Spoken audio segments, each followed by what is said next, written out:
My ex-mother-in-law and sister-in-law expect me to talk about my late wife with the most enthusiasm, as if she was an angel, a perfect person, and they make me feel guilty for moving on. Will I be wrong to tell them that she cheated on me with multiple men and gave me an STD before she passed away? Anna, my late wife, passed away in a car accident. A person lost control of their car, ran her over, and she passed away immediately. We were both 26 at the time. It was 4 years ago, right before the pandemic. We were having a bad time as a couple. She was extremely jealous of me and also very protective of her phone. Shortly after her death, I found out I had an STD, and surprise, surprise, she was cheating on me. On the day she passed, a guy we went to college with, and were kind of friends with, sent her messages asking for pictures of their last encounter. From the way he talked, it seemed recent, and it seemed that they talked often. I was able to get into her phone and laptop, as she didn't change her passwords because she would always ask to check my phone, and I would ask for hers back, so I had the password. There wasn't much because she deleted everything or hid it very well, but the most recent messages she obviously couldn't delete, so everything that came after her death was still there. While looking for the pictures he asked for, I found pictures of her and him in a .rar deep in a random place in her work folders on her laptop. In one of them, she had short hair, which she only had right after we got engaged. So, she was with him for at least 3 years out of our 6 years together. I also found pictures of 2 other guys, but I have no idea who they are, and there were no messages from either of them anywhere. I messaged the friend and told him that I knew, told him about the STD, and that I wouldn't reveal it to anyone. I wanted it to be kept a secret forever. I asked him if anyone else knew, and he said his ex knew, but he would talk to her. I decided that, for the sake of her parents and siblings, would pretend she was a great person and let them have their beautiful memories of her. Anna's older brother, Thomas, 34M, is a good friend of mine to this day. I would even go as far as to say we are best friends. After 2 years of my wife's passing, I was ready to date again. Thomas said that he knew the perfect girl for me. He just wanted me to be sure I was ready for something serious before introducing us to each other. It was his sister-in-law, Laura, 27F. We knew each other only superficially but never really talked before our first date. I fell for her quickly and hard. We started dating, and about 3 months in, we were already telling each other, "I love you," and I told her I was going to marry her. It has been a little less than 2 years. We are engaged, and I have never been this happy. I told her all about my relationship with Anna. I still have the evidence of what she did stored away in my computer just in case, and I showed it to Laura. She cried a little and comforted me, but I assured her I was fine, and that I was over it. The problem comes with Anna's family, especially her mom and sister. Ever since Anna's passing, every time they talk about her, people want to hear me talk. They ask me about her, try to include me in conversations about her. Anna was such a good cook, right, my name? I loved when she and, my name, would banter, "Do you remember, my name?" Stuff like this. I was able to get by in the beginning by saying it was difficult for me to talk about her, that I was not ready. They let me be for a while, but ever since I started dating Laura, I couldn't use the "I'm not ready" excuse. Her friends, sister, and mom get annoyed if I don't sound enthusiastic or depressed, learn that it's easier to look depressed. Also, if I talk about Anna in any way that doesn't portray her as an angel that came down to earth to bless us with her presence, I get side-eyed. Thankfully, Thomas and her father are great guys and don't push me too hard on this. Her dad is always thankful that I attend their family gatherings, as we like to talk about our field of work. He always says he considers me a son. Her mom and sister, though, get pissy if I try to dodge the topic of Anna, and the sister even said out loud once that it's obvious I didn't love Anna. She apologized after, but I mean, she isn't wrong. By the end, I didn't, and I sure as hell don't now. Look, I'm over what happened. I don't feel hate for Anna anymore. I sometimes catch myself wishing she were alive just so I didn't have to pretend anymore, but also because her death was a tragedy. A lot of people loved her. Her friends organize a reunion for her birthday, and those are incredibly hard. Even though I know her AP will be there, I go because I know how much she meant to those people. But this is all starting to get to me because it's affecting Laura. I can't say I love her in front of these people. I can't even hug her, and Anna's sister gets all moody. Her best friend stopped speaking to Laura, they were also friends. Anna's mom even came to us at Thomas's birthday party last week and asked us to stop dancing to respect her grief. She also contacted my mom and Laura's parents to say that she was incredibly disappointed that I proposed to Laura so soon, saying that we are moving too fast. It's been 4 years, and even if she wasn't a cheater, more than enough time has passed. I'm just over it, and I'm seriously considering telling all of them what happened, just to get the weight off my back. Will I be the a-hole if I did this? Some more info from the comments. I talked to Anna's sister, basically, please stop being mean to Laura, she doesn't deserve it. She is not as bad as before but still bitchy.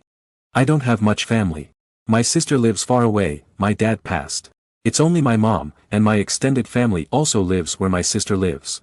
Like I said, Thomas is my best friend, and he is Laura's brother-in-law. Laura's family and Anna's are really close, they even do some holidays together. Other than Thomas and his wife, there is also a cousin of Anna's that is married to Laura's older brother. It's a bit of a mess, but both families are tight, so it's almost impossible not to be in their lives. Update. Hello again. Sorry for not replying to most of you, there were too many comments, and I wasn't able to respond to many. Thank you so much for caring, though. I had used Reddit for advice on a work-related issue in the past, and it was helpful. I feel like it came through again. Only updating because I received so many DMs asking for it, and I hate when I read something and it has no resolution. As I think there is no harm in doing it, here I am. Something that I want to add, because I didn't feel it was relevant before, but seeing so many people saying mean things about Anna made me feel like it's relevant, just for some people to understand how I feel about her. Maybe it isn't relevant, but I feel like saying it and putting it out there. Anna loved me, she really did. She wasn't some monster that wanted me to be miserable and make me a fool. I saw the way she talked about me to other people, she loved me. She was worried I would divorce her and was talking to people about how to turn our marriage around, how to put it back on track. The issue was that she had a kink, and I absolutely had no desire to partake in it. She asked a couple of times, once early in the relationship, and another time after we got married, and I refused unequivocally both times and was particularly judgmental about it. All the pictures I found were of her in those kink scenarios. So yeah, she was sexually frustrated and used those men to satisfy her kink. But she loved me, she was just very selfish, dumb, and reckless. I really believe this. And I say all of this because she was a really terrible wife. She cheated on me for years because of a fucking kink. But she was not a terrible person, she was only a terrible partner. There is a reason so many people loved her so much. I went with my gut feeling of talking to Thomas. Seems like a lot of people came to the same conclusion, that this was the best way to deal with this. Laura and I went to his house, and we talked to him and his wife, Laura's sister. I told them that I was only bringing this up now because mine and Laura's lives are being affected by the way people perceive me as Anna's husband. People want me to be a memory of her life, when in reality, being reminded that I was married to her felt like a gut punch, and I'm at my limit.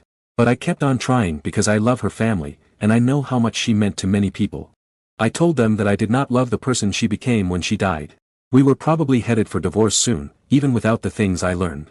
The only reason I didn't share it with anyone was because I didn't see a point in tarnishing her memory and changing people's perception of her when it wouldn't matter to anyone. It would only bring pain to those who loved her. Now though, this decision is biting me in the ass because I also have to act like she was perfect. The reason I told them this way was so they could opt into knowing more if they wanted, but if they would rather stay ignorant to the situation, they could.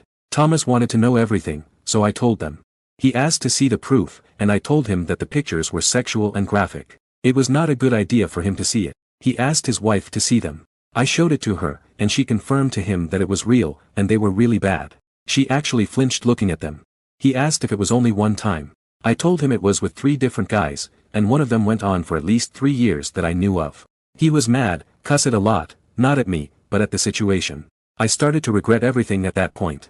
He said, "Fuck, why is she so fucking stupid?" He called Anna stupid a bunch of times. He asked for some time to think things over and went out. I left Laura and her sister talking and also went on a drive. About an hour later, Thomas called me and asked me to come back to his house. He and Monica gave me a hug. She was crying a lot. He asked me what I wanted to do. I told him that all I want is to move on from this and be happy with Laura. He told me that he would handle his mom and sister, that I didn't need to worry about them anymore, but I should just distance myself from his family and Anna's friends for a while. He said I'm his brother, and that will never change. We all hugged it out, and that was it. My ex-sister-in-law has since reached out and told me that she knew Anna was cheating on me but thought we were working through it. Anna told her about a year before she died and said that she would come clean and try to work on the marriage. Now Thomas told her what happened, and she has apologized a lot.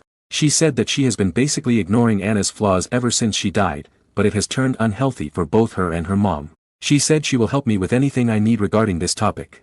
Ex-father-in-law and mother-in-law don't know anything, and we will keep it that way. I will try to make time to hang out with my father-in-law from time to time. Considering he and my new father-in-law are good friends, Thomas and I have been talking about taking them fishing, golfing, maybe just going to a bar, stuff like that, at least once a month. As for my ex-mother-in-law, I just keep my interactions to a minimum. So yeah, I think it worked out well. Another thing is that Laura wants to speed up our wedding planning, so hopefully we will get married in March or April. Before, we were talking about having a long engagement, but there is no point in waiting. We both know what we want. And I'm happy, very happy,